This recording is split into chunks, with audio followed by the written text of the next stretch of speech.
The LIFO reserve, this is a concept not as heavily tested, but something to be aware of. The LIFO reserve is an accounting measure that looks at the difference between LIFO and FIFO cost of inventory.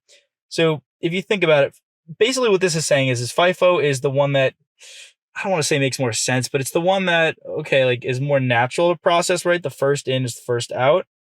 So last in, first out is a little counterintuitive. And this is basically just a tracking account to say what the difference would have been if you used one method versus the other. So a company's LIFO reserve equals the FIFO inventory minus the LIFO inventory. The LIFO reserve is tracked so the companies using different methods of accounting can be accurately compared, right? So if I want to compare Best Buy to, what's another, I was going to say Circuit City, but I'm living in the past here. Let's say compared to Walmart in terms of TV sales, well, maybe one uses LIFO and one uses FIFO.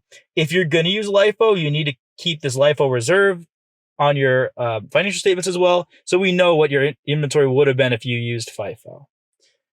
All right, so as such, the LIFO reserve allowance account is used when LIFO is used for external reporting and a non-LIFO basis is used for internal reporting.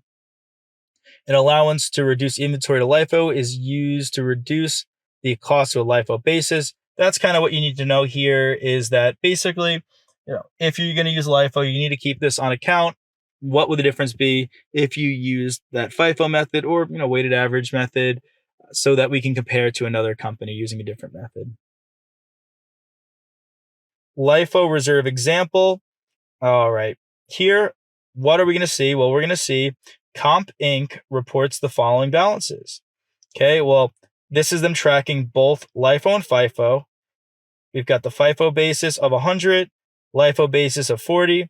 Adjust the cost of any inventory to the LIFO basis. We're going to debit cost of goods sold, credit allowance to reduce inventory to LIFO, right? So we're reducing it now down to LIFO. Because what's the whole point here is that we want to report it at LIFO, but we need to basically show the information for both. So it's like an extra step for it, right? The difference is the 60. This is the journal entry, because under LIFO, you have more cost. You have more cost, so you have lower inventory balance.